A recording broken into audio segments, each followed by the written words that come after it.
Hello ಗೆಳೆಯರೇ, ನಮ್ಮ ಲಾಯಕ್ಸ್ ಪ್ರಸ್ತುತಪಡಿಸುತ್ತಿರುವ ಕನ್ನಡದಲ್ಲಿ ದ ಹಿಂದೂ ವಿಶ್ಲೇಷಣೆಗೆ ಸ್ವಾಗತ. ಇವತ್ತು ನಾವು ಏಪ್ರಿಲ್ 20, 2023 ಹಿಂದೂ ವಿಶ್ಲೇಷಣೆಯನ್ನು ನೋಡಲಿದ್ದೇವೆ. ಇವತ್ತಿನ ಸುದ್ದಿ ವಿಶ್ಲೇಷಣೆಗೂ ಮುಂಚೆ ಇರುವಂತಹ ಸ್ಮಾಲ್ ಅನೌನ್ಸ್ಮೆಂಟ್ ಅಂದರೆ UPSC ಪ್ರಿಪ್ರೇಷನ್ ಕುರಿತಾಗಿ ಇಯರ್ ಲಾಂಗ್ ಬ್ಯಾಚನ್ನು ಏಪ್ರಿಲ್ 24ನೇ ತಾರೀಕಿನಂದು ಸ್ಟಾರ್ಟ್ ಮಾಡ್ತಾ ಇದ್ದಾರೆ. ಈ ಒಂದು ಬ್ಯಾಚ್ ನಡಿನಲ್ಲಿ ನಿಮಗೆ ಆನ್ಲೈನ್ ಹಾಗೂ ಆಫ್ಲೈನ್ ಕ್ಲಾಸಸ್ಗಳನ್ನು ಕಂಡಕ್ಟ್ ಮಾಡಲಾಗುತ್ತೆ. NCERT ರಿಲೇಟೆಡ್ ಇರ್ತಕ್ಕಂಥ ಕ್ಲಾಸಸ್ಗಳು ಸಹ ಇರುತ್ತೆ. ಡೈಲಿ ಬೇಸಿಸ್ ಮೇಲೆ ಪ್ರಾಕ್ಟೀಸ್ ಕ್ವಶನ್ಸ್ಗಳನ್ನು ಕೊಡಲಾಗುತ್ತೆ ಹಾಗೂ ಮೈಕ್ರೋ ಶೆಡ್ಯೂಲ್ನ ಆಧಾರದ ಮೇಲೆ ಮೆಂಟರ್ಶಿಪ್ ಪ್ರೋಗ್ರಾಮ್ ಆಗಿರ್ಬೋದು ಹಾಗೂ ಪ್ರಿಲಿಮ್ಸ್ ಮತ್ತು ಮೇನ್ ಸ್ಪೆಸಿಫಿಕ್ ಮಾಡ್ಯೂಲ್ಸ್ಗಳನ್ನು ಸಹ ನೀವಿಲ್ಲಿ ನೋಡ್ಬೋದು. ಈ ಒಂದು ಪ್ರೋಗ್ರಾಮ್ಗೆ ಜಾಯ್ನ್ ಆಗಬೇಕು ಅನ್ನುವಂಥ ಇಚ್ಛೆ ಇದ್ದರೆ ಇಲ್ಲಿರುವಂಥ QR ಕೋಡ್ನ ಮುಖಾಂತರ ಎನ್ರೋಲ್ಮೆಂಟನ್ನು ಪಡ್ಕೋಬಹುದು ಅಥವಾ ಇಲ್ಲಿರುವಂಥ ನಂಬರ್ಗೆ ಕಾಲ್ ಮಾಡಿದರೆ ನಿಮಗೆ ಏನಾದರೂ ಡೌಟ್ ಇದ್ರೂ ಸಹ ಹೆಚ್ಚಿನ ಮಾಹಿತಿಯನ್ನು ಇಲ್ಲಿ ಪಡೆದುಕೊಳ್ಬಹುದು. ಇವತ್ತಿನ ಮೊದಲನೇ article, India's population to edge ahead of China's by mid 2023 says UN. ಈ ಒಂದು ಆರ್ಟಿಕಲನ್ನು ಸಿಲಾಬಸಲ್ಲಿ GS ಪೇಪರ್ 1 ನಡಿನಲ್ಲಿ ಜಿಯೋಗ್ರಫಿ ಸೆಕ್ಷನಲ್ಲಿ ಪಾಪ್ಯುಲೇಷನ್ ಟಾಪಿಕಲ್ಲಿ ನಾವು ಕನೆಕ್ಟ್ ಮಾಡ್ಕೋಬೋದು. ಸೊ ಈ ಒಂದು ಆರ್ಟಿಕಲ್ನ ಕಂಟೆಕ್ಸ್ಟ್ ಯಾವ ರೀತಿಯಾಗಿದೆ, ಟೈಟಲ್ ನೋಡಿದ ತಕ್ಷಣ ನಮಗೆ ಗೊತ್ತಾಗುತ್ತೆ. UN ಕೊಟ್ಟಿರುವಂಥ ಒಂದು ರಿಪೋರ್ಟ್ನ ಆಧಾರದ ಮೇಲೆ ಭಾರತ ಇವತ್ತು 2023 ಮಿಡ್ ಟೈಮಲ್ಲೇ ನಾವು ಹೆಚ್ಚಿನ ಪಾಪ್ಯುಲೇಷನನ್ನು ಹೊಂದುವಂಥದ್ದಿದೆ ಅಂತ. ಚೈನಾದ ಪಾಪ್ಯುಲೇಷನನ್ನು ಎಕ್ಸೀಡ್ ಆಗುವಂಥ ಕಂಡೀಷನನ್ನು ನಾವು ಕಾಣ್ಬೋದು. ಸೊ ಒಟ್ಟಾರೆಯಾಗಿ ಭಾರತ ಸರಿಸುಮಾರು 142.86 ಕ್ರೋರ್ ಅಷ್ಟು ಪಾಪ್ಯುಲೇಷನನ್ನು ಹೊಂದಿದೆ. ಚೈನಾದ ಒಂದು ಜನಸಂಖ್ಯೆಯನ್ನು ನೋಡಿದರೆ 142.57 ಕ್ರೋರ್ಸ್. ಸೊ ಇಲ್ಲಿ ಭಾರತ ಹಾಗೂ ಚೈನಾದ ಒಂದು ಪಾಪ್ಯುಲೇಷನನ್ನು ಕನ್ಸಿಡರ್ ಮಾಡಿದರೆ ಹೆಚ್ಚಿನ ಒಂದು ಪಾಪ್ಯುಲೇಷನನ್ನು ಹೊಂದ್ತಾ ಇದೆ ಅಂತ ಏನು ರಿಪೋರ್ಟ್ ಕೊಟ್ಟಿದೆ. ಈ ಮೊದಲು ರಿಪೋರ್ಟ್ ಯಾವ ರೀತಿಯಾಗಿತ್ತು ಅಂದರೆ, ನಾವು ಈ ಡೆಕೆಡನ್ನು ಹೊಂದಿದಾದ ಮೇಲೆ ನಾವು ಪಾಪ್ಯುಲೇಷನನ್ನು ಇನ್ಕ್ರೀಸ್ ಮಾಡ್ತಕ್ಕಂಥ ಸಾಧ್ಯತೆ ಇದೆ ಅಂತ. ಆದರೆ ಇವಾಗ ಇಂಡಿಯಾ ಮತ್ತು ಚೈನಾದ ಪಾಪ್ಯುಲೇಷನ್ ಡಿಫ್ರೆನ್ಸನ್ನು ನೋಡಿದರೆ ಸರಿಸುಮಾರು 29 ಲಕ್ಷದಷ್ಟು ಪಾಪ್ಯುಲೇಷನನ್ನು ಇದು ಆಲ್ರೆಡಿ ನಾವು ಎಕ್ಸೀಡ್ ಮಾಡಿದ್ದೀವಿ ಅಂತ. ಹಾಗೂ 2022ರಲ್ಲಿ ಒಟ್ಟಾರೆಯಾಗಿ ವರ್ಲ್ಡ್ ಪಾಪ್ಯುಲೇಷನ್ ಯಾವ ರೀತಿಯಾಗಿದೆ ಅನ್ನುವಂಥ ಒಂದು ರಿಪೋರ್ಟನ್ನು ಸಹ ಕಾಣ್ಬೋದು. UN ಪಾಪ್ಯುಲೇಷನ್ ಫಂಡ್ ರಿಲೀಸ್ ಮಾಡಿರುವಂಥ ಒಂದು ರಿಪೋರ್ಟ್ ಅಂತಂದರೆ state of world population report. ಈ ಒಂದು ರಿಪೋರ್ಟನ್ನು ರಿಲೀಸ್ ಮಾಡಿರೋದು ನವೆಂಬರ್ 2022ನಲ್ಲಿ. ಒಟ್ಟಾರೆಯಾಗಿ ವರ್ಲ್ಡ್ ಪಾಪ್ಯುಲೇಷನ್ ಸರಿಸುಮಾರು 800 ಕೋಟಿಗಳಷ್ಟು ಇದೆ ಅಂತ UN ರಿಲೇಟೆಡ್ ಇರುವಂಥ ಈ ಒಂದು ರಿಪೋರ್ಟ್ ನಮಗೆ ಹೇಳುತ್ತೆ. State of world population report ಇಲ್ಲಿ ನಾವು ನೋಡ್ಬೋದು. ಹಾಗೂ ಈ ಒಂದು ರಿಪೋರ್ಟ್ ನಡಿನಲ್ಲಿ 2050ರಷ್ಟೊತ್ತಿಗೆ ಗ್ಲೋಬಲ್ ಪಾಪ್ಯುಲೇಷನನ್ನು ಕನ್ಸಿಡರ್ ಮಾಡಿದರೆ ಸರಿಸುಮಾರು 8 ಕಂಟ್ರೀಸ್ಗಳು ಹಾಫ್ ಪಾಪ್ಯುಲೇಷನನ್ನು ಕಾಂಟ್ರಿಬ್ಯೂಷನ್ ಮಾಡೋದಾಗಿ ಕಾಣ್ಬೋದು. ಯಾವ್ಯಾವ ಕಂಟ್ರೀಸ್ಗಳಿದ್ದಾವೆ ಅಂತಂದರೆ ಡೆಮೊಕ್ರೆಟಿಕ್ ರಿಪಬ್ಲಿಕ್ ಆಫ್ ಕಾಂಗೋ ಆಗಿರ್ಬೋದು, Egypt, Ethiopia, India, Nigeria, Pakistan ಹಾಗೂ Philippines, United Republic of Tanzania. ಈ 8 ಕಂಟ್ರಿಗಳ ಮುಖಾಂತರ 50% ಅಷ್ಟು ಪಾಪ್ಯುಲೇಷನನ್ನು ನಾವು 2050ನಲ್ಲಿ ಕಾಣ್ಬೋದು ಅಂತ ರಿಪೋರ್ಟ್ ಹೇಳುತ್ತೆ. ಜೊತೆಗೆ ಟೋಟಲ್ ಪಾಪ್ಯುಲೇಷನಲ್ಲಿ 2/3 ಪಾಪ್ಯುಲೇಷನ್ ಇವತ್ತು ಝೀರೋ ಫರ್ಟಿಲಿಟಿ ಗ್ರೋತನ್ನು ಹೊಂದಿರುವಂಥ ಕಂಟ್ರಿಗೆ ಬಿಲಾಂಗ್ ಆಗ್ತಾರೆ ಅನ್ನುವಂಥದ್ದಾಗಿಯೂ ಸಹ ನಾವು ಕಾಣ್ಬೋದು. 2050ರಷ್ಟೊತ್ತಿಗೆ ನಾವು ಜೀರೋ ಫರ್ಟಿಲಿಟಿಯನ್ನು ಕಾಣುವಂಥ ಸಾಧ್ಯತೆ ಇದೆ ಅಂತ. ಭಾರತದಲ್ಲೂ ಸಹ ಪಾಪ್ಯುಲೇಷನನ್ನು ರೆಡ್ಯೂಸ್ ಮಾಡಬೇಕು ಅನ್ನುವಂಥ ನಿಟ್ಟಿನಲ್ಲಿ ಸಾಕಷ್ಟು ಡಿಸ್ಕಷನ್ಸ್ಗಳನ್ನು ನಾವು ನೋಡಿದ್ವಿ. ಪೊಲಿಟಿಕಲ್ ಲೀಡರ್ಸ್ಗಳ ಒಂದು ಒತ್ತಾಯವನ್ನು ನೋಡಿದ್ವಿ. ಇಲ್ಲಿ ನಾವು 2 ಚೈಲ್ಡ್ ಪಾಲಿಸೀಸ್ಗಳನ್ನು ತರಬೇಕು ಅಂತ. ಆದರೆ ಚೈನಾದ ಒಂದು ಮಾಡೆಲ್ ಯಾವ ರೀತಿಯಾಗಿ ಫೇಲ್ ಆಗಿದೆ ಅನ್ನೋದನ್ನು ಸಹ ನಾವು ಕನ್ಸಿಡರ್ ಮಾಡ್ಬೋದು. ಇಲ್ಲಿ ಸ್ಟೇಟ್ ಗೌರ್ಮೆಂಟ್ಸ್ಗಳ ಒಂದು ಇನಿಷಿಯೇಟಿವ್ಸನ್ನು ಕಾಣೋದಾದರೆ 2021ರಲ್ಲಿ ಸಹ ಅಸ್ಸಾಂ ಗೌರ್ಮೆಂಟ್ ಏನಿದೆಯಲ್ಲ, 2ಕ್ಕಿಂತ ಹೆಚ್ಚು ಮಕ್ಕಳನ್ನು ಹೊಂದಿರೋರಿಗೆ ಯಾವುದೇ ರೀತಿಯಂಥ ಗೌರ್ಮೆಂಟ್ ಜಾಬನ್ನು ಪ್ರೊವೈಡ್ ಮಾಡಲಿಕ್ಕೆ ಆಗೋದಿಲ್ಲ ಅನ್ನುವಂಥ ರಿಸ್ಟ್ರಿಕ್ಷನನ್ನು ಸಹ ತಂದಿರೋದಾಗಿ ನಾವು ಕಾಣ್ಬೋದು. ಆದರೆ ಇಲ್ಲಿ ನಾವು ಪಾಪ್ಯುಲೇಷನ್ ಕಂಟ್ರೋಲ್ಗೆ ಸಂಬಂಧಪಟ್ಟಂಥ ಇನಿಷಿಯೇಟಿವ್ಸನ್ನು ತೆಗೆದುಕೊಂಡ್ರೆ ಅಥವಾ ಫ್ಯಾಮಿಲಿ ಪ್ಲ್ಯಾನಿಂಗನ್ನು ನಾವು ತೆಗೆದುಕೊಂಡ್ರೆ ಗ್ಲೋಬಲ್ ಲೆವೆಲಲ್ಲಿರ್ತಕ್ಕಂಥ ಎಕ್ಸ್ಪೀರಿಯನ್ಸ್ಗಳು ಯಾವ ರೀತಿಯಾಗಿ ಹೇಳುತ್ತೆ ಅಂದರೆ ಜೆಂಡರ್ ಬೇಸ್ಡ್ ಡಿಸ್ಕ್ರಿಮಿನೇಷನನ್ನು ನಾವು ಕಾಣ್ಬೋದು ಹಾಗೂ ಸೆಕ್ಸ್ ಡಿಟರ್ಮಿನೇಷನ್ಗೆ ಸಂಬಂಧಪಟ್ಟಂತೆ ಪ್ರೀ ನೇಟಲ್ ಪ್ರಾಕ್ಟೀಸಸನ್ನು ಮಾಡ್ಬೋದು. ಇದರಿಂದಲೂ ಸಹ ಅಬಾರ್ಷನ್ಸ್ ಆಗ್ತಕ್ಕಂಥ ಸಾಧ್ಯತೆ ಸಾಕಷ್ಟು ಇದೆ ಅನ್ನೋದಾಗಿ ಗ್ಲೋಬಲ್ ಲೆವೆಲಲ್ಲಿರ್ತಕ್ಕಂಥ ಕೆಲವೊಂದಿಷ್ಟು ಎಕ್ಸ್ಪೀರಿಯನ್ಸನ್ನು ನಾವು ಕನ್ಸಿಡರ್ ಮಾಡ್ಬೋದು. ಭಾರತದಲ್ಲಿ ನಾವು ನ್ಯಾಷನಲ್ ಲೆವೆಲಲ್ಲಿ ಯಾವುದೇ ರೀತಿಯಾದಂತಹ ಬರ್ತ್ ಕಂಟ್ರೋಲ್ಗೆ ಸಂಬಂಧಪಟ್ಟಂತೆ ರಿಸ್ಟ್ರಿಕ್ಷನ್ಸನ್ನು ಸದ್ಯಕ್ಕೆ ತಗೊಂಡು ಬಂದಿಲ್ಲ ಅನ್ನುವಂಥದ್ದಾಗಲಿ. ಹಾಗೂ ಬ್ರಿಕ್ಸ್ ಕಂಟ್ರೀಸ್ಗಳಲ್ಲಿ ಟೋಟಲ್ ಫರ್ಟಿಲಿಟಿ ರೇಟನ್ನು ನಾವು ಕಂಪೇರ್ ಮಾಡಿದರೆ Bharat second highest total fertility ರೇಟನ್ನು ಹೊಂದಿದೆ. ಭಾರತದ ಟೋಟಲ್ ಫರ್ಟಿಲಿಟಿ ರೇಟ್ 2 ಇದೆ.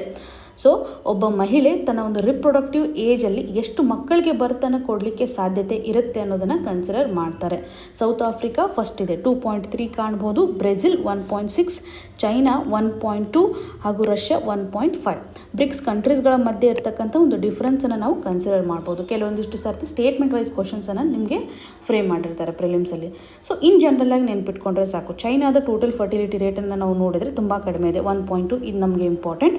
ಹಾಗೂ ಭಾರತ 2 ಇದೆ, ಸೌತ್ ಆಫ್ರಿಕಾ 2.3. ಹೈಯೆಸ್ಟ್ ಇರೋದೇ ಸೌತ್ ಆಫ್ರಿಕಾದಲ್ಲಿದೆ ಅನ್ನೋದಾಗಿ ನಾವು ಕಾಣ್ಬೋದು.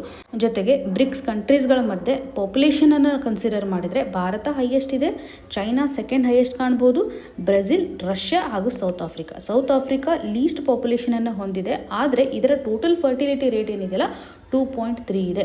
ಇಲ್ಲಿ ಚೈನಾ ಲೀಸ್ಟ್ ಫರ್ಟಿಲಿಟಿ ರೇಟನ್ನು ಹೊಂದಿರೋದಾಗಲಿ, ಭಾರತ ಹೈಯೆಸ್ಟ್ ಪಾಪ್ಯುಲೇಷನನ್ನು ಸದ್ಯಕ್ಕೆ ಹೊಂದಿದೆ ಅನ್ನೋದ್ರ ಬಗ್ಗೆ ರಿಪೋರ್ಟ್ ಹೇಳ್ತಾ ಇದೆ. ಎಕ್ಸಾಮಿನೇಷನ್ ಪರ್ಸ್ಪೆಕ್ಟಿವಲ್ಲಿ ಈ ಡೇಟಾಗಳು ನಮಗೆ ಇಂಪಾರ್ಟೆಂಟ್ ಆಗುತ್ತೆ. ಇನ್ನು ಮುಂದಿನ article, FSSAI needs an energy shot to regulate processed food. ಈ ಒಂದು ಆರ್ಟಿಕಲನ್ನು ಸಿಲೆಬಸ್ಸಲ್ಲಿ GS ಪೇಪರ್ 3 ನಡಿನಲ್ಲಿ ಎಕನಾಮಿ ಸೆಕ್ಷನ್ಗೆ ಸಂಬಂಧಪಟ್ಟಂತೆ ಫುಡ್ ಪ್ರೊಸೆಸಿಂಗ್ ಟಾಪಿಕಲ್ಲಿ ಕನೆಕ್ಟ್ ಮಾಡ್ಬೋದು. ಸೊ ಈ ಒಂದು ಆರ್ಟಿಕಲ್ನ ಕಂಟೆಕ್ಸ್ಟ್ ಯಾವ ರೀತಿಯಾಗಿದೆ ಅಂದರೆ, ರೀಸೆಂಟಾಗಿ ಬೋರ್ಮಿಟಾದಲ್ಲಿರ್ತಕ್ಕಂಥ ಶುಗರ್ ಕಂಟೆಂಟ್ಗೆ ಸಂಬಂಧಪಟ್ಟಂತೆ ಒಂದು ವಿಡಿಯೋವನ್ನು ಸೋಷಿಯಲ್ ಮೀಡಿಯಾದಲ್ಲಿ ಅಪ್ಲೋಡ್ ಮಾಡಿರೋದಾಗಿ ಕಾಣ್ಬೋದು. ಸರಿಸುಮಾರು 20 ಗ್ರಾಮ್ ಬೋರ್ಮಿಟಾ ಪೌಡರಲ್ಲಿ 7.5 ಗ್ರಾಮ್ ಅಷ್ಟು ಶುಗರ್ ಕಂಟೆಂಟನ್ನು ಕಾಣ್ತಾ ಇದ್ದೀವಿ ಅಂತ. ಸೊ ಇದರಿಂದ ಆಗ್ತಕ್ಕಂಥ ಸೈಡ್ ಎಫೆಕ್ಟ್ಸ್ಗೆ ಸಂಬಂಧಪಟ್ಟಂತೆ ವಿಡಿಯೋವನ್ನು ಅಪ್ಲೋಡ್ ಮಾಡಲಾಗಿತ್ತು. ಈ ಒಂದು ವಿಡಿಯೋಗೆ ಸಂಬಂಧಪಟ್ಟಂತೆ ಕಾಂಟ್ರವರ್ಸಿಯನ್ನು ನಾವು ಕಾಣ್ಬೋದು. ಸೊ ಎಕ್ಸಾಮಿನೇಷನ್ ಪರ್ಸ್ಪೆಕ್ಟಿವಲ್ಲಿ ನಾವು ಕನ್ಸಿಡರ್ ಮಾಡಿದರೆ ಪ್ರೊಸೆಸ್ಡ್ ಫುಡ್ಡನ್ನು ರೆಗ್ಯುಲೇಟ್ ಮಾಡಲಿಕ್ಕೆ ಫಸಾಯ್ ತಂದಿರುವಂತಹ ಗೈಡ್ಲೈನ್ಸ್ಗಳು ಯಾವ ರೀತಿಯಾಗಿದೆ ಅಥವಾ ನೋಟಿಫಿಕೇಷನ್ಸ್ ಯಾವ ರೀತಿಯಾಗಿದೆ ಅಂತ ನಾವಿಲ್ಲಿ ಕನೆಕ್ಟ್ ಮಾಡ್ಕೋಬೇಕು.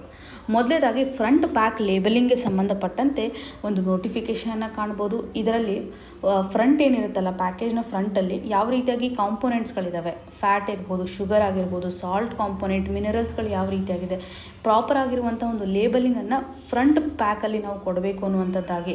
ಸೊ ಇದರಿಂದ ಕನ್ಸ್ಯೂಮರ್ಸ್ಗಳು ಚಾಯ್ಸನ್ನು ಮಾಡ್ಬೋದು, ಯಾವ ರೀತಿಯಾಗಿ ಕಂಟೆಂಟ್ ಇದೆ ಅದರ ಆಧಾರದ ಮೇಲೆ ಪರ್ಟಿಕ್ಯುಲರ್ ಪ್ರಾಡಕ್ಟನ್ನು ಅವರು ಪರ್ಚೇಸ್ ಮಾಡ್ಬೋದು ಅನ್ನುವಂಥದ್ದಾಗಿ ಡೈರೆಕ್ಷನನ್ನು ನೀಡಿರುವಂಥದ್ದು. ಹಾಗೂ 2022 ಸೆಪ್ಟೆಂಬರಲ್ಲಿ ರೀಸೆಂಟಾಗಿ ಹೊಸ ನೋಟಿಫಿಕೇಷನನ್ನು ಸಹ ಕಾಣುವಂಥದ್ದು.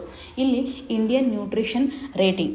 ಸೊ ಇವರ ಒಂದು ರೇಟಿಂಗ್ನ ಆಧಾರದ ಮೇಲೆ ಒಂದು ಪರ್ಟಿಕ್ಯುಲರ್ ಪ್ರಾಡಕ್ಟ್ ಮೇಲೆ ನಾವು 1/2 ಸ್ಟಾರಿಂದ 5 ಸ್ಟಾರ್ ತನೂ ರೇಟಿಂಗನ್ನು ಕೊಡುವಂಥದ್ದು. 1/2 ಸ್ಟಾರ್ ಅಂತಂದರೆ ಲೀಸ್ಟ್ ಹೆಲ್ದಿ ಇರುವಂತಹ ಪ್ರಾಡಕ್ಟ್ ಆಗಿರ್ಬೋದು, 5 ಸ್ಟಾರ್ ಅಂತಂದರೆ ಹೆಲ್ದಿಯೆಸ್ಟ್ ಪ್ರಾಡಕ್ಟ್. ಈ ರೀತಿಯಾದಂತಹ ಸ್ಟಾರ್ ರೇಟಿಂಗನ್ನು ಕೊಡೋದ್ರ ಮುಖಾಂತರ ಇದು ಈಸಿಯಾಗಿ ಕನ್ಸ್ಯೂಮರ್ಗೆ ಅವೈಲೇಬಲ್ ಆಗಿರುತ್ತೆ. ಇದರಿಂದ ಪ್ರೊಸೆಸ್ಡ್ ಫುಡ್ಡನ್ನು ಯಾವ ರೀತಿಯಾಗಿ ಅವರು ಯೂಸ್ ಮಾಡಬೇಕು, ಇದರಲ್ಲಿರುವಂಥ ಇಂಗ್ರೀಡಿಯೆಂಟ್ನ ಆಧಾರದ ಮೇಲೆ ಸ್ಟಾರ್ ರೇಟಿಂಗನ್ನು ಕೊಡುವಂಥದ್ದಾಗಿ ಇಂಡಿಯನ್ ನ್ಯೂಟ್ರಿಷನ್ ರೇಟಿಂಗ್ ಈ ಮೊದಲು ಇದರ ಪ್ರಪೋಸಲನ್ನು ಕೊಟ್ಟಿರೋದಾಗಿ ಫ್ರಂಟ್ ಪ್ಯಾಕೇಜ್ನೊಂದಿಗೆ ಈ ಒಂದು ಪ್ರಪೋಸಲನ್ನು ಸಹ ನಾವು ನೋಟಿಫಿಕೇಷನ್ ಅಡಿನಲ್ಲಿ ಕಾಣ್ಬೋದು.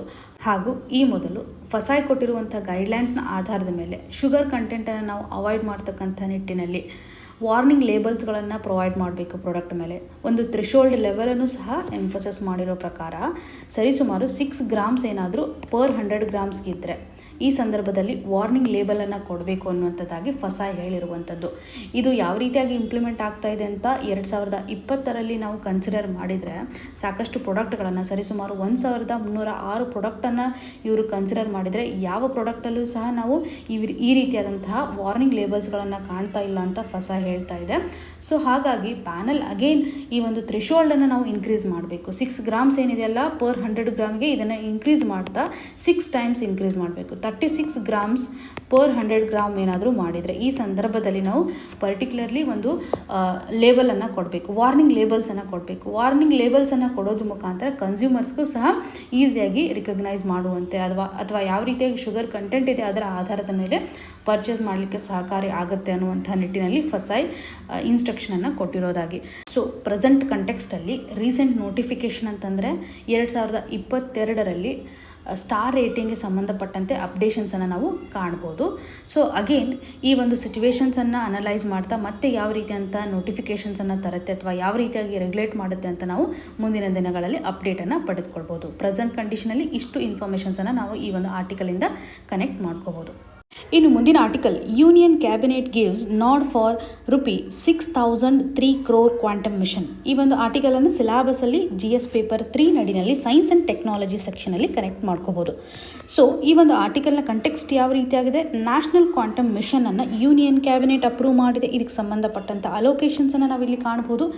ಸೊ ಎಕ್ಸಾಮಿನೇಷನ್ ಪರ್ಸ್ಪೆಕ್ಟಿವಲ್ಲಿ ನ್ಯಾಷನಲ್ ಕ್ವಾಂಟಮ್ ಮಿಷನ್ನಿಂದ ಆಗ್ತಕ್ಕಂಥ ಬೆನಿಫಿಟ್ ಯಾವ ರೀತಿಯಾಗಿದೆ, ಈ ಒಂದು ಮಿಷನ್ನ ಪರ್ಪಸ್ ಯಾವ ರೀತಿಯಾಗಿದೆ, ಹಾಗೂ ಕ್ವಾಂಟಮ್ ಕಂಪ್ಯೂಟಿಂಗ್ ಅಂದರೆ ಏನು ಅನ್ನೋದ್ರ ಬಗ್ಗೆ ತಿಳಿದುಕೊಳ್ಬೇಕು. ಇದು ಆಲ್ರೆಡಿ ಪ್ರಿಲಿಮ್ಸಲ್ಲಿ ಇದಕ್ಕೆ ಸಂಬಂಧಪಟ್ಟಂಥ ಕ್ವಶನನ್ನು ಕೇಳಿದ್ದಾರೆ. ಕ್ಯೂಬಿಟ್ಸ್ ಅಂದರೆ ಏನು, ಯಾವುದಕ್ಕೆ ರಿಲೇಟೆಡ್ ಇದೆ ಅಂತ ಸಿಂಗಲ್ ವರ್ಡ್ ಕ್ವಶನನ್ನು ನಾವು ಕಾಣ್ಬೋದು. ಕ್ಯೂಬಿಟ್ಸ್ ಅನ್ನುವಂಥದ್ದು ಕ್ವಾಂಟಮ್ ಕಂಪ್ಯೂಟಿಂಗ್ಗೆ ಸಂಬಂಧಪಟ್ಟಂತೆ ಅನ್ನುವಂಥದ್ದಾಗಲಿ. ಇಲ್ಲಿ ಕ್ವಾಂಟಮ್ ಕಂಪ್ಯೂಟಿಂಗ್ ಅಂತಂದರೆ ಏನು, ಇವಾಗ ನಾವು ಯಾವುದೇ ಒಂದು ಡೇಟಾವನ್ನು ಪ್ರೊಸೆಸ್ ಮಾಡ್ತಾ ಇದ್ದೀವಿ. ಈ ಒಂದು ಡೇಟಾಗೆ ಸಂಬಂಧಪಟ್ಟಂಥ ಕ್ಯಾಲ್ಕುಲೇಷನ್ ಫಾಸ್ಟ್ ಆಗಲಿಕ್ಕೆ ನಾವು ಹೊಸದಾಗಿ ಕ್ವಾಂಟಮ್ ಕಂಪ್ಯೂಟಿಂಗನ್ನು ಯೂಸ್ ಮಾಡ್ತಾ ಇದ್ದೀವಿ. ಈ ಒಂದು ಕ್ವಾಂಟಮ್ ಕಂಪ್ಯೂಟಿಂಗನ್ನು ನಾವು ಕನ್ಸಿಡರ್ ಮಾಡಿದರೆ ಇಲ್ಲಿ ನಾವು ಕ್ಯೂಬಿಟ್ಸ್ಗಳನ್ನು ಯೂಸ್ ಮಾಡ್ತೀವಿ. ಸೊ 2 ರೀತಿಯಾದಂಥ ಕ್ಯೂಬಿಟ್ಸ್ಗಳಿದೆ, 0 ಹಾಗೂ 1 ಅನ್ನುವಂಥದ್ದು. ಇದನ್ನು ಸೈಮಲ್ಟೇನಿಯಸ್ ಆದರೂ ಯೂಸ್ ಮಾಡ್ತಾರೆ ಅಥವಾ ಸಿಂಗಲ್ ಯೂನಿಟನ್ನಾದರೂ ಸಹ ಯೂಸ್ ಮಾಡ್ತಾರೆ.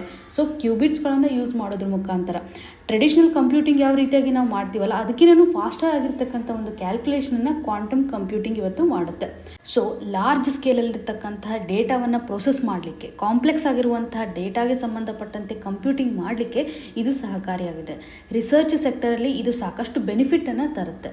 ಸರ್ಕಾರಿ ಕಚೇರಿಗಳಲ್ಲಿ, ಯೂನಿವರ್ಸಿಟೀಸ್ಗಳಲ್ಲಿ ಹಾಗೂ ಸಾಕಷ್ಟು ಪ್ರೈವೇಟ್ ಕಂಪನೀಸ್ಗಳಲ್ಲಿ ಕ್ವಾಂಟಮ್ ಕಂಪ್ಯೂಟಿಂಗ್ಗೆ ಸಂಬಂಧಪಟ್ಟಂತೆ ಬೆನಿಫಿಟ್ಸನ್ನು ತೆಗೆದುಕೊಳ್ತಾ ಇರೋದಾಗಿ ಕಾಣ್ಬೋದು. ಅಂದರೆ ಸಾಕಷ್ಟು ಡಿಮ್ಯಾಂಡ್ ಇವತ್ತು ಕ್ವಾಂಟಮ್ ಕಂಪ್ಯೂಟಿಂಗ್ಗೆ ಸಂಬಂಧಪಟ್ಟಂತೆ ಕ್ರಿಯೇಟ್ ಆಗಿದೆ ಅಂತ. ಸೊ ನ್ಯಾಷನಲ್ ಲೆವೆಲಲ್ಲಿ ಒಂದು ಮಿಷನನ್ನು ಲಾಂಚ್ ಮಾಡ್ತಾ ಇದ್ದಾರೆ. ಈ ಒಂದು ಮಿಷನ್ನ ಡ್ಯೂರೇಷನ್ ಯಾವ ರೀತಿಯಾಗಿದೆ, 2023ರಿಂದ 2031. ಈ ಒಂದು ಮಿಷನ್ ಡ್ಯೂರೇಷನ್ ಸಹ ನಮಗೆ ಇಂಪಾರ್ಟೆಂಟ್ ಆಗುತ್ತೆ. ಸೊ ಇಲ್ಲಿರುವಂಥ ಒಂದು ಟೋಟಲ್ ಅಲೋಕೇಶನ್ಸನ್ನು ಕಾಣ್ಬೋದು. ಯಾವ ಡಿಪಾರ್ಟ್ಮೆಂಟ್ ಅಡಿನಲ್ಲಿ ಬರುತ್ತೆ ಅಂದರೆ ಡಿಪಾರ್ಟ್ಮೆಂಟ್ ಆಫ್ ಸೈನ್ಸ್ ಆ್ಯಂಡ್ ಟೆಕ್ನಾಲಜಿನಲ್ಲಿ ಈ ಒಂದು ಪ್ರೋಗ್ರಾಮ್ ಲಾಂಚ್ ಆಗಿರೋದನ್ನು ಕಾಣ್ಬೋದು.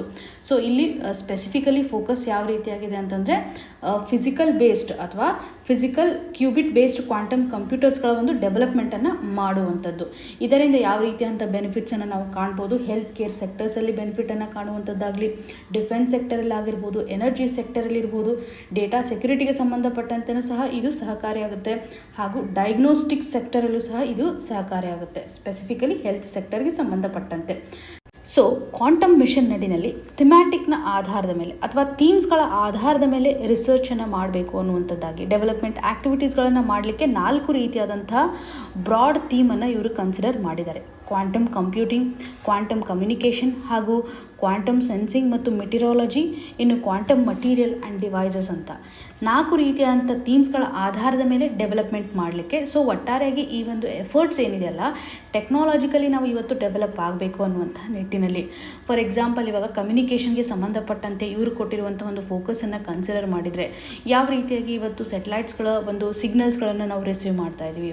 ಪರ್ಟಿಕ್ಯುಲರ್ಲಿ 3000 ಕಿಲೋಮೀಟರ್ ರೇಂಜಲ್ಲಿರ್ತಕ್ಕಂತಹ ಕಮ್ಯುನಿಕೇಷನ್ ಸೆಟಲೈಟ್ಸ್ಗಳನ್ನು ನಾವು ಯಾವ ರೀತಿಯಾಗಿ ಮಾನಿಟರ್ ಮಾಡ್ತಾ ಇದ್ದೀವಿ ಅನ್ನುವಂಥದ್ದಾಗಲಿ, ಸೆಟಲೈಟ್ಸ್ಗಳಿಂದ ತೆಗೆದುಕೊಂಡಿರುವಂಥ ಡೇಟಾವನ್ನು ನಾವು ಯಾವ ರೀತಿಯಾಗಿ ಪ್ರೊಸೆಸ್ ಮಾಡ್ತಾ ಇದ್ದೀವಿ, ಸ್ಪೆಸಿಫಿಕಲಿ ಕ್ವಾಂಟಮ್ ಕಮ್ಯುನಿಕೇಷನ್ಸ್ಗೆ ರಿಲೇಟೆಡ್ ಇರತಕ್ಕಂತಹ ರಿಸರ್ಚ್ನ ಮುಖಾಂತರ ನಾವು ಬೆನಿಫಿಟನ್ನು ಪಡೆದುಕೊಳ್ಬೋದು ಅನ್ನುವಂಥದ್ದು. ಹಾಗೂ ಈ ಒಂದು ಮಿಷನ್ ನಡಿನಲ್ಲಿ ಕ್ವಾಂಟಮ್ ಕಂಪ್ಯೂಟರ್ಸ್ಗೆ ಸಂಬಂಧಪಟ್ಟಂತೆ ಫಿಸಿಕಲ್ ಕ್ಯೂಬಿಟ್ಸ್ಗಳನ್ನು ಯಾವ ರೀತಿಯಾಗಿ ನಾವು ಡೆವಲಪ್ ಮಾಡಬೇಕು, ಯಾವ ಕೆಪಾಸಿಟಿ ಅಥವಾ ಯಾವ ರೇಂಜನ್ನು ಹೊಂದಬೇಕು ಅಂತಂದರೆ ಸರಿಸುಮಾರು 50 to 1000 ಕ್ಯೂಬಿಟ್ಸನ್ನು ಹೊಂದಿರತಕ್ಕಂಥ ರೇಂಜಲ್ಲಿ ನಾವು ಇವತ್ತು ಕ್ಯೂಬಿಟ್ಸನ್ನು ಡೆವಲಪ್ ಮಾಡಬೇಕು ಅನ್ನುವಂಥದ್ದಾಗಿ ಮಿಷನ್ ಹೇಳುತ್ತೆ. ಸೊ ಈ ಒಂದು ಕ್ಯೂಬಿಟ್ಸ್ಗಳನ್ನು ನಾವು ಹಂತವಾಗಿ ಡೆವಲಪ್ ಮಾಡುವಂಥದ್ದು. ಸೊ 50 ರೇಂಜ್ ತನಕ ಡೆವಲಪ್ ಮಾಡೋದು, ನೆಕ್ಸ್ಟ್ 3 years ತನಕ ರೇಂಜನ್ನು ಇಟ್ಕೊಂಡಿದ್ದಾರೆ. ಹಾಗೂ ನೆಕ್ಸ್ಟ್ 50ಇಂದ 100ಗೆ ಜಂಪ್ ಆಗಲಿಕ್ಕೆ 5 years ಟೈಮ್ ಇದೆ. ಮತ್ತು ಟೋಟಲ್ ಆಗಿ 100ಇಂದ 1000ಗೆ ಜಂಪ್ ಆಗಲಿಕ್ಕೆ 8 years. ಸೊ ಒಟ್ಟಾರೆಯಾಗಿ 8 ವರ್ಷಗಳ ಒಳಗಾಗಿ ಟೋಟಲ್ ರೇಂಜನ್ನು ನಾವು ಬಿಲ್ಡ್ ಮಾಡಬೇಕು ಅನ್ನುವಂಥದ್ದಾಗಿ ಮಿಷನ್ ಹೇಳುತ್ತೆ. 50 to 1000 ಕ್ಯೂಬಿಟ್ಸನ್ನು ಹೊಂದಿರತಕ್ಕಂಥ ಒಂದು ರೇಂಜನ್ನು ಹೊಂದಬೇಕು ಅನ್ನುವಂಥದ್ದಾಗಿ ಇದಕ್ಕೆ ಸಂಬಂಧಪಟ್ಟಂಥ ಅಪ್ಲಿಕೇಶನ್ಸನ್ನು ಇದು ಆಲ್ರೆಡಿ ನಾವು ನೋಡಿದ್ವಿ, ಯಾವ ರೀತಿಯಾಗಿ ಸೆಕ್ಟರ್ ವೈಸ್ ಇದು ನಮಗೆ ಸಹಕಾರಿಯಾಗುತ್ತೆ ಅನ್ನುವಂಥದ್ದು. ಇನ್ನು ಮುಂದಿನ article, conservationists in Sri Lanka slam plan to export monkeys to China. ಈ ಆರ್ಟಿಕಲನ್ನು ಸಿಲಾಬಸಲ್ಲಿ GS ಪೇಪರ್ 3 ನಡಿನಲ್ಲಿ ಬಯೋಡೈವರ್ಸಿಟಿ ಕನ್ಸರ್ವೇಷನ್ ಸೆಕ್ಷನಲ್ಲಿ ಕನೆಕ್ಟ್ ಮಾಡ್ಕೋಬೋದು. ಪ್ರಿಲಿಮ್ಸ್ ಪರ್ಸ್ಪೆಕ್ಟಿವಲ್ಲಿ ನಮಗೆ ಸಹಕಾರಿಯಾಗುತ್ತೆ. ಸೊ ಈ ಒಂದು ಆರ್ಟಿಕಲ್ ನಡಿನಲ್ಲಿ ಶ್ರೀಲಂಕಾದಲ್ಲಿ ಎಂಡಮಿಕ್ ಆಗಿರುವಂಥ ಮಂಕಿ ಸ್ಪೀಷಸ್, ಈ ಒಂದು ಮಂಕಿ ಸ್ಪೀಷಸ್ ನಾವು ಇಮೇಜನ್ನು ನೋಡಿದರೆ ಗೊತ್ತಾಗುತ್ತೆ, ಗೋಲ್ಡನ್ ಬ್ರೌನ್ ಕಲರನ್ನು ಹೊಂದಿರುವಂಥ ಈ ಮಂಕಿ, ಇದರ ಸೈಂಟಿಫಿಕ್ ನೇಮ್ ಅಂತಂದರೆ ಟೋಕ್ ಮಕಾಕ್. ಈ ಒಂದು ಸ್ಪೀಷಸ್ IUCN ಲಿಸ್ಟಲ್ಲಿ ಎಂಡೇಂಜರ್ಡ್ ಸ್ಪೀಷಸ್ ಅನ್ನುವಂಥ ಸ್ಟೇಟಸನ್ನು ಹೊಂದಿದೆ. ಇಲ್ಲಿ ಶ್ರೀಲಂಕಾದಲ್ಲಿ ಎಂಡಮಿಕ್ ಇದೆ ಅನ್ನೋದ್ರ ಬಗ್ಗೆ ನಾವು ತಿಳಿದುಕೊಳ್ಬೇಕು. ಇಶ್ಯೂ ಯಾವ ರೀತಿಯಾಗಿದೆ, ಇಲ್ಲಿ ಟಾಕ್ ಮಕಾಕ್ ಸ್ಪೀಷಸ್ ಅಗ್ರಿಕಲ್ಚರ್ ಕ್ರಾಪನ್ನು ಡೆಸ್ಟ್ರಾಯ್ ಮಾಡ್ತಾ ಇರೋದ್ರಿಂದ ಈ ಸ್ಪೀಷಸ್ ಇವತ್ತು ಹ್ಯೂಮನ್ ಎನಿಮಲ್ ಕಾನ್ಫ್ಲಿಕ್ಟನ್ನು ಕ್ರಿಯೇಟ್ ಮಾಡಿದೆ. ಈ ನಿಟ್ಟಿನಲ್ಲಿ ಫಾರ್ಮರ್ಸ್ಗಳ ಒಂದು ಕನ್ಸರ್ನ್ ಅಂತಂದರೆ ಈ ಒಂದು ಸ್ಪೀಷಸಿಂದ ಅಗ್ರಿಕಲ್ಚರ್ ಸೆಕ್ಟರ್ಗೆ ಆಗ್ತಕ್ಕಂಥ ಒಂದು ಡ್ಯಾಮೇಜನ್ನು ಹಾಗೂ ಇದರಿಂದ ಆಗುವಂಥ ಫೈನಾನ್ಷಿಯಲ್ ಕಾನ್ಸಿಕ್ವೆನ್ಸಸನ್ನು ತಡೆಗಟ್ಟಬೇಕು ಅನ್ನುವಂಥದ್ದಾಗಿ ಕನ್ಸರ್ನನ್ನು ವ್ಯಕ್ತಪಡಿಸ್ತಾ ಇದ್ದಾರೆ. ಈ ನಿಟ್ಟಿನಲ್ಲಿ ಚೈನೀಸ್ ರಿಲೇಟೆಡ್ ಇರತಕ್ಕಂಥ ಒಂದು ಫರ್ಮ್ ಅಥವಾ ಒಂದು ಪ್ರೊಡಕ್ಷನ್ ಯೂನಿಟ್ ಏನು ಮಾಡಿತ್ತು ಅಥವಾ ಚೈನೀಸ್ ರಿಲೇಟೆಡ್ ಇರುವಂಥ ಕಂಪನಿ ಈ ಎನಿಮಲ್ಸ್ಗಳನ್ನು ಬೈ ಮಾಡ್ತೀವಿ ಅನ್ನುವಂಥದ್ದಾಗಿ ಸರಿಸುಮಾರು 3 ಲಕ್ಷ ಸ್ಪೀಷಸನ್ನು ನಾವು ಇಲ್ಲಿ ಕಾಣ್ತಾ ಇದ್ದೀವಿ. 1 ಲಕ್ಷ ಸ್ಪೀಷಸನ್ನು ಬೈ ಮಾಡ್ತೀವಿ ಅನ್ನುವಂಥದ್ದಾಗಿ ಮಿನಿಸ್ಟ್ರಿಗೆ ಒಂದು ರಿಟನ್ ಲೆಟರನ್ನು ಕೊಡ್ತಾ ಇರುವಂಥದ್ದು. ಸೊ ಇದರಿಂದ ಇಲ್ಲಿರುವಂತಹ ಕ್ರಾಪ್ ಡೆಸ್ಟ್ರಾಯಿಂಗ್ ಕಂಡೀಷನನ್ನು ಕಡಿಮೆ ಮಾಡ್ಬೋದು ಅನ್ನುವಂಥದ್ದಾಗಿ. ಸೊ ಇದರಿಂದ ಸರ್ಕಾರನೂ ಸಹ ಈ ಒಂದು ಪ್ರಪೋಸಲನ್ನು ಎಕ್ಸೆಪ್ಟ್ ಮಾಡ್ಕೊಂಡಿರೋದಾಗಿ ನಾವು ಕಾಣ್ಬೋದು. ಆದರೆ ಇವಾಗ ಪ್ರೆಸೆಂಟ್ ಕಂಡೀಷನಲ್ಲಿ ಝೂಆಲಜಿಸ್ಟ್ಗಳಾಗಿರ್ಬೋದು ಅಥವಾ ಕನ್ಸರ್ವೇಷನಲಿಸ್ಟ್ ಆಗಿರ್ಬೋದು, ಈ ಎಲ್ಲ ಎಕ್ಸ್ಪರ್ಟ್ಸ್ಗಳ ಒಂದು ಕನ್ಸರ್ನ್ ಅಂತಂದರೆ ಈ ಮಂಕಿಗಳು ಚೈನಾದಲ್ಲಿ ಯಾವ ರೀತಿಯಾಗಿ ಸರ್ವೈವ್ ಆಗುತ್ತೆ, ಇದೊಂದು ಇಲ್ಲೀಗಲ್ ಕಂಡೀಷನ್ ಆಗುತ್ತೆ. ಹಾಗೂ ಈ ಒಂದು ಪ್ರಪೋಸಲನ್ನು ನಾವು ಎಕ್ಸೆಪ್ಟ್ ಮಾಡಿಕೊಂಡ್ರೆ ಇದು ಕೇವಲ ಶಾರ್ಟ್ ಟರ್ಮಲ್ಲಿ ನಾವು ಸೊಲ್ಯೂಷನನ್ನು ಕನ್ಸಿಡರ್ ಮಾಡ್ದಂಗೆ ಆಗುತ್ತೆ, ಶಾರ್ಟ್ ಸೈಟೆಡ್ ರೆಸ್ಪಾನ್ಸ್ ಆಗುತ್ತೆ. ಆದರೆ ಹ್ಯೂಮನ್ ಎನಿಮಲ್ ಕಾನ್ಫ್ಲಿಕ್ಟ್ಗೆ ಸಂಬಂಧಪಟ್ಟಂತೆ ಲಾಂಗ್ ಟರ್ಮಲ್ಲಿ ನಾವು ಸೊಲ್ಯೂಷನನ್ನು ತೆಗೆದುಕೊಳ್ಬೇಕು, ಲಾಂಗ್ ಸ್ಟ್ಯಾಂಡಿಂಗನ್ನು ತೆಗೆದುಕೊಳ್ಬೇಕು ಅನ್ನುವಂಥದ್ದಾಗಿ ಕನ್ಸರ್ವೇಷನಲಿಸ್ಟ್ಗಳು ಹೇಳ್ತಾ ಇದ್ದಾರೆ. ಸೊ ಈ ಒಂದು ಆರ್ಟಿಕಲಿಂದ talk macaque endemic to Sri Lanka ಹಾಗೂ IUCN ಸ್ಟೇಟಸ್ ಎಂಡೇಂಜರ್ಡ್ ಸ್ಟೇಟಸನ್ನು ಹೊಂದಿದೆ ಅಂತ ನಾವು ತಿಳಿದುಕೊಳ್ಬೇಕು. ಇನ್ನು ಮುಂದಿನ article India UAE cooperation to so regional food security. ಈ ಒಂದು ಆರ್ಟಿಕಲನ್ನು ನಾವು ಸಿಲಾಬಸಲ್ಲಿ GS ಪೇಪರ್ 2 ನಡಿನಲ್ಲಿ ಇಂಟರ್ನ್ಯಾಷನಲ್ ರಿಲೇಷನ್ ಸೆಕ್ಷನಲ್ಲಿ ಕನೆಕ್ಟ್ ಮಾಡ್ಬೋದು. ಸೊ ಈ ಒಂದು ಆರ್ಟಿಕಲಲ್ಲಿ ನಾವು ಇಂಡಿಯಾ ಹಾಗೂ UAEಗೆ ಸಂಬಂಧಪಟ್ಟಂತೆ ಕೋಆಪರೇಷನ್, ಅದರಲ್ಲೂ ಫುಡ್ ಸೆಕ್ಯೂರಿಟಿಯನ್ನು ಎನ್ಶೋರ್ ಮಾಡಲಿಕ್ಕೆ ಯಾವ ರೀತಿಯಾದ ಬೆನಿಫಿಟನ್ನು ಎರಡೂ ಕಂಟ್ರಿಗಳು ಪಡೆದುಕೊಳ್ಬೋದು ಅನ್ನುವಂಥದ್ದು. ಭಾರತ ಇವತ್ತು ಫುಡ್ ಸೆಕ್ಯೂರಿಟಿಗೆ ಸಂಬಂಧಪಟ್ಟಂತೆ ಕನ್ಸಿಡರ್ ಮಾಡಿದರೆ ವರ್ಲ್ಡಲ್ಲಿ 2nd ಲಾರ್ಜೆಸ್ಟ್ ಫುಡ್ ಪ್ರೊಡ್ಯೂಸರ್ ಅಂತ ಅನಿಸ್ಕೊಂಡಿದೆ. ಈ ನಿಟ್ಟಿನಲ್ಲಿ ಫುಡ್ ಸೆಕ್ಯೂರಿಟಿಯನ್ನು ಸ್ಟ್ರೆಂಥನ್ ಮಾಡುವಂತಹ ನಿಟ್ಟಿನಲ್ಲಿ UAE ಹಾಕ್ತಕ್ಕಂಥ ಒಂದು ಎಫರ್ಟ್ಸನ್ನು ಸಪೋರ್ಟ್ ಮಾಡಲಿಕ್ಕೆ ಭಾರತ ಯಾವ ರೀತಿಯಾಗಿ ಕಂಟ್ರಿಗೆ ಸಹಕಾರಿ ಆಗುತ್ತೆ, ಇದರಿಂದ ಭಾರತಕ್ಕೆ ಯಾವ ರೀತಿಯಂಥ ರಿಟರ್ನ್ ಬೆನಿಫಿಟ್ ಸಿಗುತ್ತೆ ಅನ್ನುವಂಥದ್ದಾಗಿ ಆರ್ಟಿಕಲಲ್ಲಿ ಹೇಳ್ತಾ ಇದ್ದಾರೆ. ಸೊ ಗ್ಲೋಬಲ್ ಅಗ್ರಿ ಎಕ್ಸ್ಪೋರ್ಟ್ ಮಾರ್ಕೆಟ್ಗೆ ಸಂಬಂಧಪಟ್ಟಂತೆ ಭಾರತ ಒಂದು ಪವರ್ ಹೌಸ್ ಆಗಿ ಇವತ್ತು ಕನ್ವರ್ಟ್ ಆಗಿದೆ. ಗ್ಲೋಬಲ್ ಲೆವೆಲಲ್ಲಿ ಸಾಕಷ್ಟು ಇವತ್ತು ಎಕ್ಸ್ಪೋರ್ಟನ್ನು ಮಾಡ್ತಾ ಇದೆ. ಏಕೆಂದರೆ ಇಲ್ಲಿ ನಾವು ಅಗ್ರಿಕಲ್ಚರ್ಗೆ ಸಂಬಂಧಪಟ್ಟಂತೆ ಫೇವರೇಬಲ್ ಕ್ಲೈಮೇಟನ್ನು ಕಾಣ್ತಾ ಇದ್ದೀವಿ, ಫುಡ್ ಪ್ರೊಡಕ್ಷನ್ಗೆ ಸಂಬಂಧಪಟ್ಟಂತೆ ಸಾಕಷ್ಟು ಗ್ರೋತನ್ನು ಕಾಣ್ತಾ ಇದ್ದೀವಿ, ಪ್ರೊಸೆಸಿಂಗ್ ಸೆಕ್ಟರಲ್ಲೂ ಸಹ ನಾವು ಗ್ರೋತನ್ನು ಕಾಣ್ತಾ ಇದ್ದೀವಿ. ಇದರಿಂದ ನಾವು ಸರ್ಪ್ಲಸ್ ಪ್ರೊಡಕ್ಷನನ್ನು ಮಾಡ್ತಾ ಇರೋದ್ರಿಂದ ಬೇರೆ ಕಂಟ್ರಿಗಳಿಗೂ ಸಹ ಇವತ್ತು ಎಕ್ಸ್ಪೋರ್ಟನ್ನು ಮಾಡ್ತಾ ಇದ್ವಿ. ಗ್ಲೋಬಲ್ ಲೆವೆಲಲ್ಲಿ ಫುಡ್ ಸೆಕ್ಯೂರಿಟಿಗೆ ಸಂಬಂಧಪಟ್ಟಂತೆ ನಾವು ಸಾಕಷ್ಟು ಇನಿಷಿಯೇಟಿವ್ಸ್ಗಳನ್ನು ಸಹ ತೆಗೆದುಕೊಂಡಿದ್ದೀವಿ. ಹಾಗೂ ಬೇರೆ ಕಂಟ್ರೀಸ್ಗಳಿಗೆ ಇವತ್ತು ಡೆವಲಪಿಂಗ್ ಕಂಟ್ರೀಸ್ಗಳಿಗೆ ಬೇಕಾಗ್ತಕ್ಕಂಥ ಫುಡ್ ಸೆಕ್ಯೂರಿಟಿಯನ್ನು ಸಹ ಸಪೋರ್ಟ್ ಮಾಡೋದ್ರಲ್ಲಿ, ರೀಜ್ನಲ್ ಕಂಟ್ರೀಸ್ಗಳಿಗೂ ಸಹ ಸಪೋರ್ಟ್ ಮಾಡೋದ್ರಲ್ಲಿ ಇವತ್ತು ಭಾರತ ಮುಂದಾಗಿದೆ. ಸೊ ಇದರಿಂದ ನಾವೇನು ಹೇಳ್ಬೋದು, ಗ್ಲೋಬಲ್ ಲೆವೆಲಲ್ಲಿ ಫುಡ್ ಮಾರ್ಕೆಟ್ ಪ್ಲೇಸ್ಗೆ ಸಂಬಂಧಪಟ್ಟಂತೆ ಭಾರತದ ಒಂದು ಪೊಸಿಷನನ್ನು ಇಲ್ಲಿ ರಿಫ್ಲೆಕ್ಟ್ ಮಾಡ್ಬೋದು. ಫುಡ್ ಸೆಕ್ಟರನ್ನು ನಾವು ಕನ್ಸಿಡರ್ ಮಾಡಿದರೆ ಭಾರತ ಇವತ್ತು ಸಾಕಷ್ಟು ಗ್ರೋತನ್ನು ಕಾಣ್ತಾ ಇದೆ. ಡೊಮೆಸ್ಟಿಕ್ ಲೆವೆಲಲ್ಲೂ ನಾವು ಫುಡ್ ಸೆಕ್ಯೂರಿಟಿಯನ್ನು ಎನ್ಶೋರ್ ಮಾಡ್ತಾ ಇದ್ದೀವಿ. ನಾವು ಇವತ್ತು ಸಬ್ಸಿಡೀಸನ್ನು ಕೊಡೋದಾಗಿ ನೋಡಿದರೆ ಫುಡ್ ಪ್ರೊಡಕ್ಷನ್ಗೆ ಸಂಬಂಧಪಟ್ಟಂತೆ ಸಬ್ಸಿಡೀಸನ್ನು ಕೊಡ್ತಾ ಇದ್ದೀವಿ. ವರ್ಲ್ಡಲ್ಲೇ ಲಾರ್ಜೆಸ್ಟ್ ಫುಡ್ ಸಬ್ಸಿಡಿ ಪ್ರೋಗ್ರಾಮನ್ನು ಸೆಟಪ್ ಮಾಡಿದ್ದೀವಿ. ಪಬ್ಲಿಕ್ ಡಿಸ್ಟ್ರಿಬ್ಯೂಷನ್ ಸಿಸ್ಟಮ್ನ ಮುಖಾಂತರ ಸರಿಸುಮಾರು 800 ಮಿಲಿಯನ್ ಸಿಟಿಜನ್ ಇವತ್ತು ಸಬ್ಸಿಡೈಸ್ಡ್ ಗ್ರೇನ್ಗಳನ್ನು ಪಡ್ಕೋತಾ ಇದ್ದಾರೆ. ಡೈಲಿ ಬೇಸಿಸ್ ಮೇಲೆ ಎಲ್ಲರಿಗೂ ಸಹ ಅಫೋರ್ಡಬಲ್ ಮೀಲ್ಸ್ ಸಿಗಬೇಕು ಅನ್ನುವಂತಹ ನಿಟ್ಟಿನಲ್ಲಿ ಸರ್ಕಾರ ತೆಗೆದುಕೊಂಡಿರುವಂತಹ ಪ್ರೋಗ್ರಾಮನ್ನು ಸಹ ಇಲ್ಲಿ ಎಂಫಸಿಸ್ ಮಾಡಿದ್ದಾರೆ. ಪೋಷಣ್ ಅಭಿಯಾನ್ ಸ್ಕೀಮ್ಸ್ ಇರ್ಬೋದು. ಹಾಗೂ ಈ ಒಂದು ಪೋಷಣ್ ಅಭಿಯಾನ್ ಸ್ಕೀಮ್ಸ್ ನಡಿನಲ್ಲಿ ಹೋಲಿಸ್ಟಿಕ್ ಆಗಿ ನಾವು ಎಲ್ಲರಿಗೂ ಸಹ ನ್ಯೂಟ್ರಿಷನನ್ನು ಕೊಡಬೇಕು ಅನ್ನುವಂಥದ್ದು, ಮಕ್ಕಳಿಗೆ ಹಾಗೂ ಮಹಿಳೆಯರಿಗೆ ಸ್ಪೆಸಿಫಿಕಲಿ ಲಾರ್ಜೆಸ್ಟ್ ನ್ಯೂಟ್ರಿಷನ್ ಪ್ರೋಗ್ರಾಮ್ ಅಂತ ನಾವು ಪೋಷಣ್ ಅಭಿಯಾನವನ್ನು ಕನ್ಸಿಡರ್ ಮಾಡ್ಬೋದು. ಹಾಗೂ ಪ್ರೆಸೆಂಟ್ ಕಂಡೀಷನಲ್ಲಿ G20 ಪ್ರೆಸಿಡೆನ್ಸಿಯನ್ನು ಭಾರತ ಹೊಂದಿದೆ. ಇದರಲ್ಲಿ ಮೇಜರ್ 3 ಚಾಲೆಂಜಸ್ಗಳಿದ್ದಾವೆ. 3CS ಅನ್ನುವಂಥ ಒಂದು ಚಾಲೆಂಜಸನ್ನು ಇವರು ಹೇಳ್ತಾ ಇದ್ದಾರೆ. ಒಂದು ಕಾನ್ಫ್ಲಿಕ್ಟ್, ಕೋವಿಡ್ ಹಾಗೂ ಕ್ಲೈಮೇಟ್. ಪ್ಯಾಂಡಮಿಕ್ನ ಇಂಪ್ಯಾಕ್ಟ್ನಿಂದಾಗಿ ಯಾವ ರೀತಿಯಾಗಿ ಎಕನಾಮಿ ರಿವೈವಲ್ ಆಗ್ತಾ ಇದೆ ಅನ್ನುವಂಥ ಒಂದು ಕ್ವಶನ್ ಮಾರ್ಕ್ ಆಗಿರ್ಬೋದು, ರಷ್ಯಾ ಹಾಗೂ ಉಕ್ರೈನ್ ಕ್ರೈಸಿಸ್ನಿಂದ ಆಗಿರುವಂಥ ಒಂದು ಇಂಪ್ಯಾಕ್ಟ್ ಆಗಿರ್ಬೋದು, ಹಾಗೂ ಕ್ಲೈಮೇಟ್ ಚೇಂಜ್ಗೆ ಸಂಬಂಧಪಟ್ಟಂತೆ ಇರುವಂಥ ಇಂಪ್ಯಾಕ್ಟ್ ಆಗಿರ್ಬೋದು. ಈ ಎಲ್ಲ ಚಾಲೆಂಜಸ್ಗಳನ್ನು ಭಾರತ ಯಾವ ರೀತಿಯಾಗಿ ಫೇಸ್ ಮಾಡುತ್ತೆ ಅನ್ನುವಂಥ ಒಂದು ಕ್ವಶನ್ ಮಾರ್ಕನ್ನು ನಾವಿಲ್ಲಿ ಕಾಣಬಹುದು. ಇನ್ನು UAE ಹಾಗೂ ಭಾರತದ ಫುಡ್ ಸೆಕ್ಯೂರಿಟಿಗೆ ಸಂಬಂಧಪಟ್ಟಂತೆ ಟೈಅಪ್ಪನ್ನು ನಾವು ಕನ್ಸಿಡರ್ ಮಾಡಿದರೆ ಇಲ್ಲಿ UAEನಲ್ಲಿರ್ತಕ್ಕಂಥ ಫುಡ್ ಸೆಕ್ಯೂರಿಟಿಯನ್ನು ಎನ್ಶೋರ್ ಮಾಡಲಿಕ್ಕೆ ಇಲ್ಲಿರುವಂಥ ಮೇಜರ್ ಆಬ್ಜೆಕ್ಟಿವ್ ಅಂತಂದರೆ UAE ಇವತ್ತು ಫೋಕಸ್ ಮಾಡ್ತಾ ಇರೋದು ಫುಡ್ ಆಕ್ಸೆಸ್ ಮಾಡೋದಕ್ಕೋಸ್ಕರ ಹಾಗೂ ಸಪ್ಲೈ ಚೈನಿಂದ ಆಗ್ತಕ್ಕಂಥ ಒಂದು ಕ್ರೈಸಿಸನ್ನು ಅವರು ಟ್ಯಾಕಲ್ ಮಾಡಬೇಕು ಅನ್ನುವಂಥ ನಿಟ್ಟಿನಲ್ಲಿ ಫುಡ್ ಸೆಕ್ಯೂರಿಟಿಯನ್ನು ಎನ್ಶೋರ್ ಮಾಡಲಿಕ್ಕೆ ಅವರ ಒಂದು ಫೈಟ್ಗೆ ಭಾರತ ಸಪೋರ್ಟ್ ಮಾಡ್ದಂಗೆ ಆಗುತ್ತೆ ಹಾಗೂ ಫುಡ್ ಕಾರಿಡಾರ್ಗಳನ್ನು ಸೆಟಪ್ ಮಾಡೋದ್ರ ಮುಖಾಂತರ ಭಾರತಕ್ಕೆ ಬೇಕಾಗುವಂಥ ಒಂದು ಪೊಟೆನ್ಷಿಯಲ್ ಮಾರ್ಕೆಟ್ ಸಿಕ್ಕತ್ತೆ ಅಂತ. ಇಂಟರ್ನ್ಯಾಷನಲ್ ಮಾರ್ಕೆಟ್ಸ್ಗೆ ಸಂಬಂಧಪಟ್ಟಂತೆ ಭಾರತಕ್ಕೆ ಒಂದು ಎಕ್ಸೆಸಬಿಲಿಟಿ ಸಿಕ್ಕತ್ತೆ. UAE ಜೊತೆಗೆ ಅರೇಬಿಯನ್ ಸಿ ಸುತ್ತಮುತ್ತ ಇರತಕ್ಕಂಥ ದೇಶಗಳೊಂದಿಗೂ ಸಹ ಭಾರತ ಇವತ್ತು ಫುಡ್ ಕಾರಿಡಾರನ್ನು ಎನ್ಹ್ಯಾನ್ಸ್ ಮಾಡ್ಬೋದು, ಎಕ್ಸ್ಟೆನ್ಷನ್ ಮಾಡ್ಬೋದು ಅನ್ನುವಂಥದ್ದಾಗಿ ಹಾಗೂ ಅಗ್ರಿ ಟ್ರೇಡ್ಗೆ ಸಂಬಂಧಪಟ್ಟಂತೆ ಇವತ್ತು ವರ್ಲ್ಡ್ ಲೆವೆಲಲ್ಲಿ ಭಾರತ ಸಕ್ಸಸ್ಫುಲಿ ಕಾಂಟ್ರಿಬ್ಯೂಷನನ್ನು ಮಾಡಿರೋದಾಗಿ ಕಾಣ್ಬೋದು. ಪ್ರೊಡಕ್ಟಿವಿಟಿಗೆ ಸಂಬಂಧಪಟ್ಟಂತೆ ಇರ್ಬೋದು, ಎಫಿಷಿಯನ್ಸಿ ಆಗಿರ್ಬೋದು ಅಥವಾ ಇವತ್ತು ಮಿಲಿಯನ್ಸ್ ಆಫ್ ವರ್ಕರ್ಸ್ಗಳು ಆಗಿರ್ಬೋದು, ಎಂಪ್ಲಾಯೀಸ್ಗಳಾಗಿರ್ಬೋದು, ಅಗ್ರಿಕಲ್ಚರ್ ಸೆಕ್ಟರಿಂದ ಸಾಕಷ್ಟು ಬೆನಿಫಿಟ್ಸನ್ನು ಸಹ ಪಡೆದುಕೊಳ್ತಾ ಇದ್ದಾರೆ. ಸೊ ನಾವು ಇವತ್ತು ಫುಡ್ ಪ್ರೊಸೆಸಿಂಗ್ ಸೆಕ್ಟರನ್ನು ಬೂಸ್ಟ್ ಮಾಡಬೇಕು ಅನ್ನುವಂಥ ನಿಟ್ಟಿನಲ್ಲಿ UAEದ ಪ್ರೈವೇಟ್ ಸೆಕ್ಟರ್ ಪ್ರಾಜೆಕ್ಟ್ಗಳನ್ನು ಸಹ ನಾವು ಇಲ್ಲಿ ಕಾಣ್ಬೋದು. ಭಾರತದ ಫುಡ್ ಪ್ರೊಸೆಸಿಂಗ್ ಯೂನಿಟಲ್ಲಿ ಅವರ ಒಂದು ಇನ್ವೆಸ್ಟ್ಮೆಂಟನ್ನು ಸಹ ಕಾಣ್ಬೋದು. ಇಲ್ಲಿ UAEಗೆ ಬೇಕಾಗಿರತಕ್ಕಂಥ ಫುಡ್ ಸೆಕ್ಯೂರಿಟಿಯನ್ನು ಎನ್ಶೋರ್ ಮಾಡೋದ್ರ ಜೊತೆಗೆ ಭಾರತಕ್ಕೆ ಒಂದು ಗ್ಲೋಬಲ್ ಮಾರ್ಕೆಟ್ ಸಿಕ್ಕುತ್ತೆ ಅನ್ನುವಂಥದ್ದಾಗಿ ಕಾಣ್ಬೋದು. ಹಾಗೂ ನಾವು ಹೆಚ್ಚು ಇವತ್ತು ಫುಡ್ ಪಾರ್ಕ್ಸಲ್ಲಿ ಇನ್ವೆಸ್ಟ್ಮೆಂಟನ್ನು ಮಾಡ್ತಾ ಇದ್ದೀವಿ. ಗ್ಲೋಬಲ್ ಮಾರ್ಕೆಟನ್ನು ಎಕ್ಸೆಸ್ ಮಾಡುವಂತಹ ನಿಟ್ಟಿನಲ್ಲಿ ಬೇರೆ ಕಂಟ್ರಿಗಳೊಂದಿಗೆ ಗ್ಲೋಬಲ್ ಫುಡ್ ವ್ಯಾಲ್ಯೂ ಚೈನ್ಗೆ ಸಂಬಂಧಪಟ್ಟಂತಹ ಭಾರತ ಇವತ್ತು ಫೋಕಸ್ ಮಾಡ್ತಾ ಇರೋದನ್ನು ಕಾಣ್ಬೋದು. ಹಾಗೂ G20 ಪ್ರೆಸಿಡೆನ್ಷಿಯಲ್ಶಿಪ್ಪಲ್ಲಿ ಇವತ್ತು ನಾವು ಮಿಲೆಟ್ಗೆ ಸಂಬಂಧಪಟ್ಟಂತೆ ಅಥವಾ ಮಿಲೆಟನ್ನು ಹೆಚ್ಚು ಬೆಳೆಯೋದ್ರ ಮುಖಾಂತರ ಇದರಿಂದ ಇರತಕ್ಕಂಥ ಇಂಪಾರ್ಟೆನ್ಸನ್ನು ಸಹ ಹೇಳಲಿಕ್ಕೆ ಟ್ರೈ ಮಾಡ್ತಾ ಇದ್ವಿ.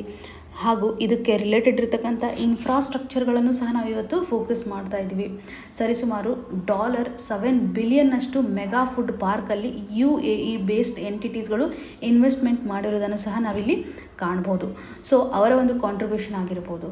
ಸೊ ಒಟ್ಟಾರೆಯಾಗಿ UAEಯಲ್ಲಿರ್ತಕ್ಕಂಥ ಫುಡ್ ಸೆಕ್ಯೂರಿಟಿಯನ್ನು ಎನ್ಶೋರ್ ಮಾಡಲಿಕ್ಕೆ ಭಾರತದೊಂದಿಗೆ ಟೈಅಪ್ಪನ್ನು ಮಾಡಿಕೊಂಡ್ರೆ ಯಾವ ರೀತಿಯಂಥ ಬೆನಿಫಿಟ್ಸ್ ಅವ್ರಿಗೆ ಸಿಕ್ಕುತ್ತೆ ಅಂತಂದರೆ ಫುಡ್ ರಿಸರ್ವ್ಗೆ ಸಂಬಂಧಪಟ್ಟಂತೆ ಡೈವರ್ಸಿಫೈಡ್ ಆಗಿರ್ತಕ್ಕಂಥ ಫುಡ್ಡನ್ನು ಅವರು ಪಡೆದುಕೊಳ್ಬೋದು. ಭಾರತದ ಮೇಲೆ ಡಿಪೆಂಡೆನ್ಸಿಯನ್ನು ತೋರಿಸೋದ್ರಿಂದ ಅವರಲ್ಲಿರ್ತಕ್ಕಂಥ ಪಾಪ್ಯುಲೇಷನ್ಗೆ ಬೇಕಾಗುವಂಥ ಫುಡ್ ಅವರಿಗೆ ಸಿಕ್ಕತ್ತೆ ಅನ್ನುವಂಥದ್ದು ಫುಡ್ ಸೆಕ್ಯೂರಿಟಿಯನ್ನು ಅವರು ಎನ್ಶೋರ್ ಮಾಡ್ಬೋದು. ಹಾಗೂ ಸ್ಟ್ರಾಟಜಿಕ್ ಲೊಕೇಶನನ್ನು ಸಹ ನಾವಿಲ್ಲಿ ಕನ್ಸಿಡರ್ ಮಾಡಿದರೆ UAE ಒಂದು ಲೊಕೇಶನ್ ನೋಡಿದರೆ ಏಷ್ಯಾ ಹಾಗೂ ಯುರೋಪಿಯನ್ನ ಒಂದು ಮಧ್ಯೆ ಇದೆ. ಇದರಿಂದ ಭಾರತಕ್ಕೂ ಸಹ ಫುಡ್ ಎಕ್ಸ್ಪೋರ್ಟ್ ಮಾಡಲಿಕ್ಕೆ ಸಹಕಾರಿಯಾಗುತ್ತೆ. ವೆಸ್ಟ್ ಏಷ್ಯಾ ಹಾಗೂ ಆಫ್ರಿಕನ್ ರೀಜನ್ಗೆ ಭಾರತ ಇವತ್ತು ಫುಡ್ ಎಕ್ಸ್ಪೋರ್ಟ್ ಮಾಡೋದ್ರಲ್ಲಿ ಇದೊಂದು ಗೇಟ್ ವೇ ಆಗಿದೆ ಅನ್ನುವಂಥದ್ದಾಗಿ ನಾವು ಸ್ಟ್ರಾಟಜಿಕ್ ಲೊಕೇಶನನ್ನು ಸಹ ಇಲ್ಲಿ ಕನ್ಸಿಡರ್ ಮಾಡ್ಬೋದು. ಇದರಿಂದ ಭಾರತಕ್ಕೆ ಬೆನಿಫಿಟ್ ಆಗುತ್ತೆ.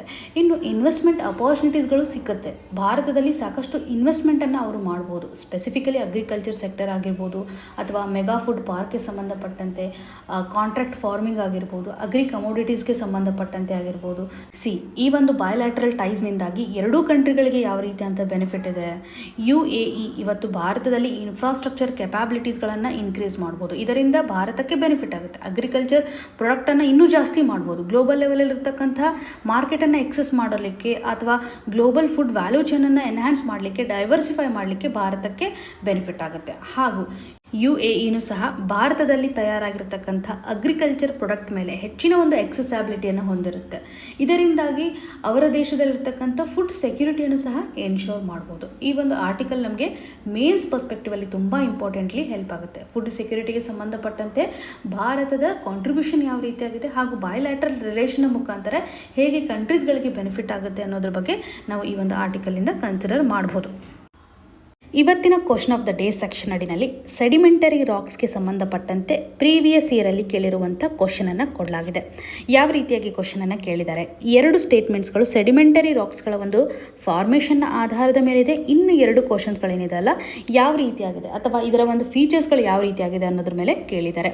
ಸೆಡಿಮೆಂಟರಿ ರಾಕ್ಸ್ಗಳು ಇವತ್ತು ಹೈಡ್ರೋಲಾಜಿಕಲ್ ಸಿಸ್ಟಮ್ನ ಆಧಾರದ ಮೇಲೆ ಫಾರ್ಮ್ ಆಗಿದೆ ಅನ್ನುವಂಥದ್ದಾಗಲಿ ಹಾಗೂ ವೆದರಿಂಗ್ ಫಿನಾಮಿನಾ ಇನ್ವಾಲ್ವ್ ಆಗಿರುತ್ತೆ. Weathering of pre existing rock ಅನ್ನುವಂಥದ್ದಾಗಿ, ಇನ್ನು ಇದರಲ್ಲಿ ನಾವು ಫಾಸಿಲ್ಸ್ಗಳನ್ನು ಕಾಣ್ತಾ ಇದ್ದೀವಿ ಹಾಗೂ ಲೇಯರ್ಗಳ ಫಾರ್ಮಲ್ಲಿ ಇದನ್ನು ನಾವು ಕಾಣಬಹುದು. ಈ 4 ಸ್ಟೇಟ್ಮೆಂಟ್ಸ್ಗಳಲ್ಲಿ ಸೆಡಿಮೆಂಟರಿ ರಾಕ್ಸ್ಗೆ ಸಂಬಂಧಪಟ್ಟಂಥ ಸ್ಟೇಟ್ಮೆಂಟ್ಸ್ಗಳು ಯಾವ ರೀತಿಯಾಗಿ ಕರೆಕ್ಟ್ ಆಗಿದೆ ಅನ್ನೋದನ್ನು ಕಮೆಂಟ್ ಸೆಕ್ಷನಲ್ಲಿ ಮೆನ್ಷನ್ ಮಾಡಿ. ಹಾಗೂ UPSC ಪ್ರಿಪರೇಷನ್ಗೆ ಸಂಬಂಧಪಟ್ಟಂತೆ ಏನೇ ಅಪ್ಡೇಟ್ಸ್ ಬೇಕಿದ್ದರೂ ಇಲ್ಲಿರುವಂಥ QR ಕೋಡನ್ನು ಸ್ಕ್ಯಾನ್ ಮಾಡೋದ್ರ ಮುಖಾಂತರ ನಮ್ಮ ಲಾಯಕ್ಸ್ ಬ್ಯಾಂಗ್ಳೂರು ಟೆಲಿಗ್ರಾಮ್ ಚಾನಲ್ಗೆ ನೀವು ಜಾಯ್ನ್ ಆಗ್ಬೋದು.